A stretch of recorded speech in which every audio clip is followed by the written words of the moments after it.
Well, this morning, we're discussing the Private Security Industry Amendment Bill. Now, this is quite important. Important because the security industry employs over 1 million people. And also, according to some of the presentation that was made by Minister Nathi Mthethwa in Parliament about a week or so ago, the number of people that are involved now within this particular industry far outweighs the number of people that are to be found within the police and the army put together. So it's quite an important industry indeed. Now, a lot is being said in terms of this amendment bill, and my guest will clarify some of the issues that are being raised here. In fact, maybe I should just go straight to these guests and welcome them on the line. Starting with Jenny Irish-Koboshiane, who is the Secretary of the Department of the Police. A very good morning to you, ma'am. I thank you for your time. Morning, Kalani. Morning to your listeners. Thanks indeed. Also, I'm joined on the line by Diane Kohler-Barnard. She is the DA's Shadow Police Minister. A very good morning to you, ma'am. Morning. Thanks for your time. Here with me in the studio, Jenny Reid, President of the Security Association of South Africa. Thank you very much, ma'am. Morning. Thanks indeed. And also Helmut Heitman, Defense Analyst and Correspondent for Jane's Defense Weekly. Helmut Heitman, thank you for your time. Oh, morning. Thank you. Let me start with clarity here, Ms. Kohler-Barnard. Perhaps you can offer me that, because there was a press statement that was issued by the DA on Wednesday, 7th of November, that says the DA welcomes the unanimous decision by the Portfolio Committee on Police to send the Private Security Industry Regulation Amendment Bill back to the SAPS law and advisors as well as Police Secretariat. Now, I see that in one of the newspapers this morning, in fact, it's the New Age, it says the acting chairperson of Parliament's Police Committee, Annelies van Wyk, has blasted a DA MP for claiming a bill regulating the private security industry has been withdrawn from Parliament. Van Wyk denied claims made by DA's Diane Kohler-Barnard that the Private Security Industry Regulation Amendment Bill had been referred back to the police for changes. Please clarify the status of this matter. Yes, please allow me to. I fear her rather histrionic reaction claims that I've said somewhere in this statement that the bill is being withdrawn. If she'd actually read the statement, she would notice the word is never used. I have made no claim that this bill has been withdrawn. There was a unanimous decision by the committee because of the unutterable chaos that we've experienced during trying to process this bill. With people, the Sierra crowd saying the state law advisor drafted the bill, the state law advisor saying no, they did, it went back and forth like a ping pong match. In the bill, there are claims that no one who is not South African may be involved. Then there's another claim that 49% of a company may be. It's the most chaotic bill I've seen in my 9 years in Parliament. So I was delighted when the committee decided unanimously that it needs to be redrafted, and we said let's bring in Advocate Jacobs and the Secretary of Police, who we thought had been involved but seems hadn't been involved, to actually do a job. We've been looking for this legislation for years, but now what's arrived on the table seems to be absolutely unimplementable. So I fear the acting head of the committee simply flew off the deep end, without actually having read anything of what I had written. All right, because she continues then to say, or at least according to the quote here, that the bill is being discussed still. Yes, of course. We agreed we would look at what we could, which is so minimal. It's quite frightening, but without the legal capacity, because of course none of us are lawyers. We need Advocate Jacobs. We need people who can come in and confirm what the top advocates in the country who've come and done the presentations on behalf of their clients have said. Two of them, in fact, have said that their clients have already told them, if this bill is passed, you have our mandate to take it straight to court. Right. That is how serious this matter is. All right. Let me ask Ms. Irish-Koboshiane, though, to give us a perspective of what this bill is about in the first place. Why do we need it? The Private Security Industry Regulation Amendment Bill is basically in line with international thinking on the bill, and in fact there has been a special United Nations committee that has been set up that met in Abu Dhabi recently, that actually said that in fact countries recommended to countries that they need to strengthen the regulation of the private security industry. I think that if one looks at the bill the issue of access to the industry is one aspect. There's also issues of looking at tightening up on the registration requirements for the industry, looking at how we define the industry, looking at tightening up weapons that are and the use of firearms within the industry. There's also issues around needing to know what South African companies are operating outside our borders so that the country doesn't get embarrassed when reports come through that a South African company is involved in this country and is doing this, that, or the other. And while it is absolutely true that the technical team from the department side has been strengthened, yesterday we spent most of the day, it's not my role to speak on behalf of the portfolio committee, but yesterday we spent a significant portion of the day debating and discussing the definitions and looking at those definitions and looking at making certain processes in the bill, like exemptions, more transparent in terms of the administrative justice processes. All right. Of course, there are a lot of issues that you're raising, and I'm sure that most of our listeners would like to follow up on these issues. Like, for instance, what do you mean when you talk about access to the industry, registration requirements, tightening of weapons and the use thereof? But the controversial element has been about ownership. Please just talk to me about that element.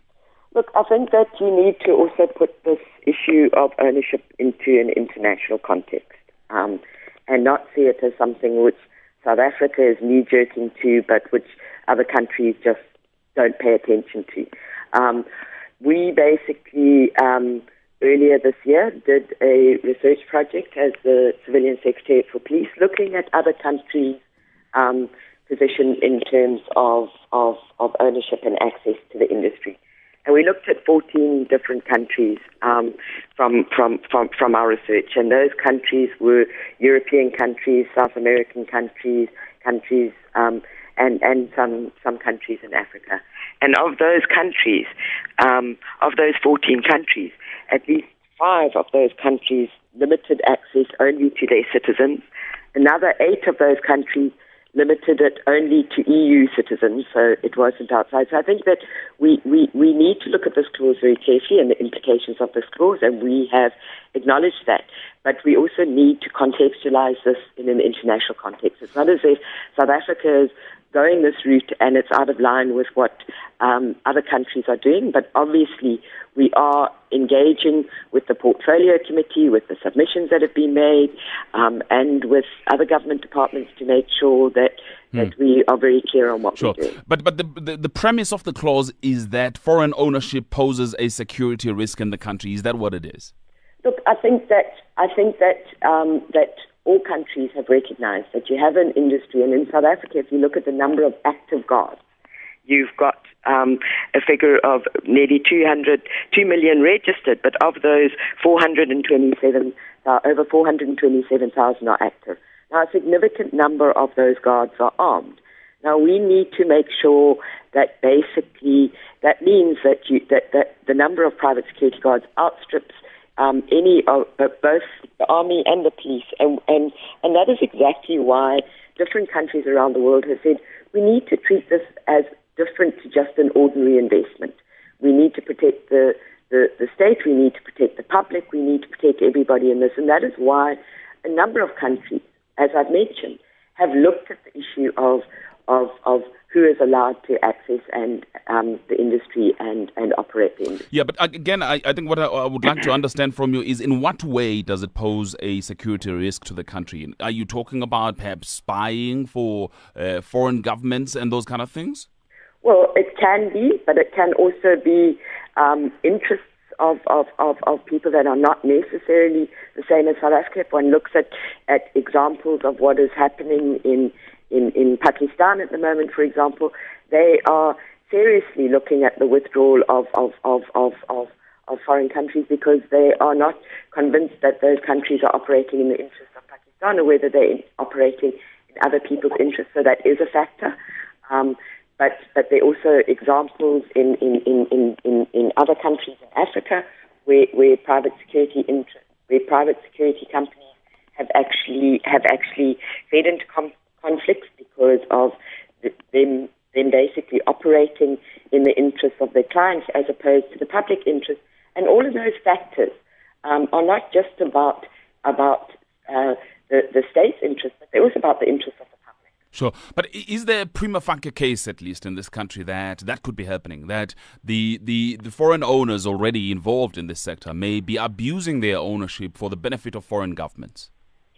That is obviously a factor. That is obviously a factor. But one also needs to look at why is it that the South African market and developing countries' markets are so lucrative for international companies to operate in. And those companies operate on the basis of profit. And it doesn't have to only be foreign state interests. It can be interests of particular countries. But is there any other reason? Is there any other reason why this market would be would be lucrative other than the fact that there's crime? I think that it's not just because the interest of foreign security companies in the industry in other countries is not just related to crime. If one looks at it at their development in developing countries, it's not just a matter of crime. It's also because those countries are also profit driven, and if they can get more profits in a country where wage issues, etc., where the profits are higher because the regulation requirements and the labour and whatever else requirements are lower, they're going to operate in those countries, and that's why you don't find it only in South Africa. It's many developing countries that are facing the same dilemma. All right. Jenny Reid, and I'm going to go to you, Helmut, now for your insights in this. Jenny Reid, is there no logic in what the Secretary of the Police is arguing? That this is a sensitive area, you carry weapons, you are able to gather information. Therefore, perhaps you should be regulated quite tightly. I think the tragedy is that very few discussions and negotiations are taking place with the industry. The major role players in the security industry all have really high levels of economic empowerment in them. So there is, the ownership is being shared, is happening at that level. The bigger threat is the fly-by-nights in the industry that we have, and there's very little being done about those, and that's where the problem comes in. The weapons. To try and get weapons licensed has been a major exercise with the police. To get competencies issued from the police is a major exercise. So the industry has challenges. And instead of getting into these kind of arguments, why can't we work together to make and create a more suitable situation? Sure. But the fly-by-nights pose a different threat. Foreign ownership, as far as Jenny Irish Koboshiane is concerned, pose a completely different threat to national security. Yeah, I really don't see why they feel it is a threat. If they worked with the industry and we understood each other on a better level, I think we would be far more secure and safe. The reason the security industry is so big is because the crime levels are so high here. So it creates an opportunity for businesses to come in. And they really are well-run organizations. They're compliant. They adhere to all the international corporate ethics. I can't understand where the threat's coming from the bigger organization. So from where you are, you do not see any validity in the argument that's being put forward by the SAPS at all? No. Helmut Heitmann, please come in. Morning, yeah. I'm not really an expert, although I'm still, and this has lapsed to a real genuine grade B security guard. Yeah. At one stage I thought of getting involved in the industry and did the qualification. But I think there are a couple of aspects to it. I think certainly the size of the industry is largely a case of something that has grown out of the volume of crime, which is not unique to South Africa. I think what is perhaps unique is that here it's more visible. In a lot of countries where it is less regulated, you have store detectors and the like, who are not regulated by any industry, but are doing the same sort of job. The issue of foreign-owned companies, I'm not sure how much value they add. I think in technology, maybe they can, although you can go and look at it. They're doing exactly what I think Jenny Irish said. They see a profit here, potential profit. They come here and they buy up a local company and they make a profit. I don't see a threat in that. I find it a little irritating. I don't think they actually add much value, but I don't see a threat. Where the threat could lie is if you employ a commercial security company to guard something that is of strategic importance or strategic relevance. To give an example there, no names, no Pactrol, one of the big international players is in the process of losing the contract guarding a nuclear installation of the U.S. military in the United States when they discovered that a 70-year-old lady was one of 3 protesters who had been able to climb the fences and get inside the site with a camera that had been broken and reported as broken 6 months previously, still hadn't been replaced. So just because they're big and just because they're foreign doesn't mean they're necessarily good. And certainly if it's a site that is related to defense or some strategic site, I would be personally twitchy about having a foreign-owned company doing the security there. That would give me pause for thought. I think other stuff, really, it's a profit issue, and we might want to look at something as the EU does and say, hey, we want companies to be run by our own citizens, not by foreigners. And it is not that easy to get into the EU, for instance. So why should it be that easy necessarily to get into here? But I don't see a major security threat other than that one. And even that one could get around if one thinks hard about it. In some countries, the United Kingdom is one of them, people in certain jobs are automatically then vetted for and become part of the military's, in this case, the Army's reserve. And in the case of it's tension, international tension, or a war breaking out or something like that, they're automatically mobilized and stuck in uniform. Now that gives you the protection you require in wartime. It also gives you the ability to vet people that are going to be guarding key security sites in peacetime so you know who's there. That's one way around of addressing that problem.